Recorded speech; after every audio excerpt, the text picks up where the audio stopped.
आप लोग जयपुर तो गए कि नहीं गए? जयपुर के पास एक बस्सी नामक जगह है, बस्सी तहसील है। जब वृंदावन से आते हैं जयपुर रोड पर, तो मेन रोड पर जयपुर के पास में ही है, शायद 15-20 किलोमीटर होगा बस्सी, बस इससे ज्यादा दूर नहीं है। तहसील है बस्सी। बस्सी के निकट एक गांव है बेनाड़ा, कल्याण जी। हमारी अपनी खाकचौक परंपरा का, पहाड़ी बाबा परंपरा का वहां स्थान है। वहां आज भी इतने बड़े शालिग्राम जी विराजमान हैं, नरसिंह शालिग्राम। तो वहां के जो महापुरुष थे पूज्य श्री राम शरणदास जी महाराज, उनके जीवन की घटना आती है झा जी के साथ। वो मांगने कहीं नहीं जाते थे, अयाची वृत्ति से रहते थे। और उस जमाने में साधुओं की जमातें बहुत चलती थी, तो कहीं 400-500 संतों को लेकर कोई जमात पहुंच गई। अब वहां स्थान में व्यवस्था नहीं इतने संतों की, तो अपने नरसिंह जी को कहते थे,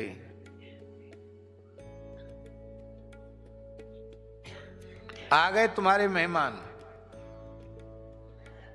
नरसिंह जी को कहते, क्या कहते? आ गए तुम्हारे मेहमान, खुद भोग लगाना हो, उनको खिलाना हो तो व्यवस्था कर लो, और नहीं तो हम तो कमंडल उठाए और चले। तो कहते हैं नरसिंह जी मुंह से सोना उगल देते थे, स्वर्ण उगल देते थे नरसिंह जी, और उसको बस्सी में बनियों की दुकान पर भेजकर राशन आता था। खूब चकाचक दूध घी बादाम छनता। 1-2 बार नहीं, सैकड़ों बार नरसिंह जी ने सोना उगला। अब नहीं उगलते, नहीं तो आप सोचो कब भी उगल देंगे। अब शालिग्राम जी आज भी है। क्यों नहीं उगलते हैं? क्योंकि जैसी श्रद्धा उन महापुरुष में थी, वैसी श्रद्धा आज हम लोगों में नहीं है, वैसा विश्वास नहीं है। आपने वृंदावन का दर्शन किया है? वृंदावन में बांके बिहारी जी का दर्शन किया है? बांके बिहारी जी के चरणों से 12 सोनों की मोहर रोज निकलती थी। कितनी? सोने की 12 मोहर निकलती थी, और उन 12 मोहरों को आगरा मंडी में बेच दिया जाता था, और वहां से राशन आता था। और वो 12 मोहर का जो भी राशन है वो पूरा का पूरा खरीद लिया जाता था ठाकुर जी की सेवा के लिए, और एक ही दिन में उसको समाप्त कर दी। दूसरे दिन के लिए कुछ बाकी नहीं रखते। प्रतिदिन मंगला में 12 मोहर निकलना, और फिर उसको आगरा से उसको दुकान पे दे करके वहां से सामान मंगाना, और बिहारी जी को रोज 56 भोग लगाना। काफी समय तक ये परंपरा चली बिहारी जी में। बाद के बिहारी जी के सेवकों के मन में आया, अरे भाई भगत चेता लो, उनसे 56 भोग करवा लो, और मोहरें रख लो, अपने घर में काम आएंगी। तो लोभ पूर्वक किसी ने मोहर रख ली तो रख ली, फिर दोबारा दूसरे दिन मोहर नहीं निकली।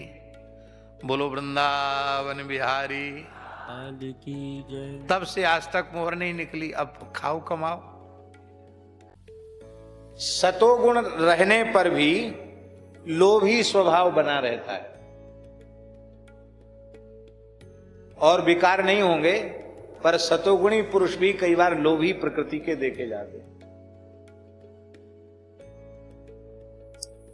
इसलिए शास्त्रों में लिखा है, सतोगुण से लोभी, रजोगुण से कामी, और तमोगुण से क्रोधी होता है।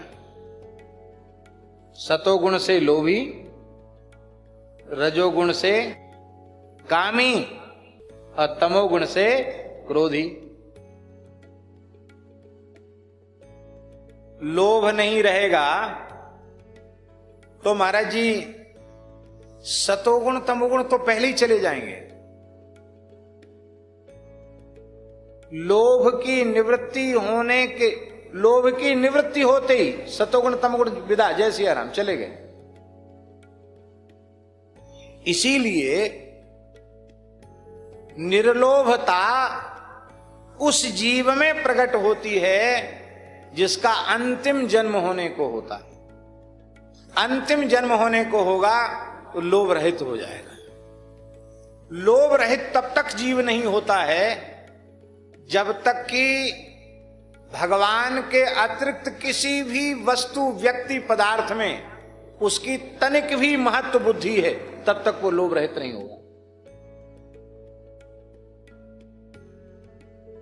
फिर से सुन लें, भगवान के अतिरिक्त किसी भी व्यक्ति, वस्तु, पदार्थ में कहीं भी इतनी भी महत्व बुद्धि हुई, वो लोभ रहित नहीं।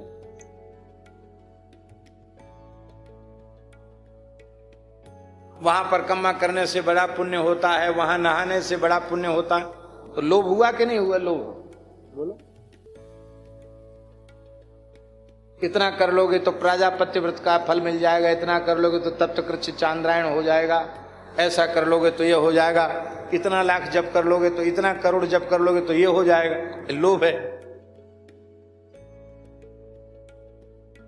पूज्य महाराज जी के मुख से कई बार सुनने को मिला, पुण्य का लोभ नहीं करते। यद्यपि वे तीर्थों में अवगाहन बड़ी श्रद्धा से करते थे, लेकिन उनके चित्त में पुण्य का लोभ नहीं था। हमको पुण्य होगा, इससे पवित्र तिथि है, नहा लिया होगा, ठीक। लोभवश किसी साधन में प्रवृत्ति नहीं। दूसरे तरह का लोभ तो वर्जित है ही है।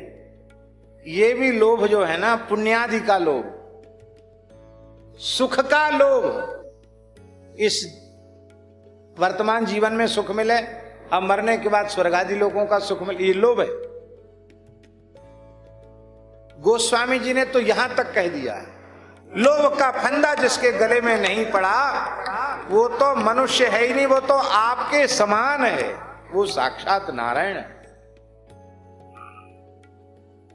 धरती जिन 7 स्तंभों पर टिकी है, उन 7 खंभों में एक खंभा है लोभ रहित पुरुष।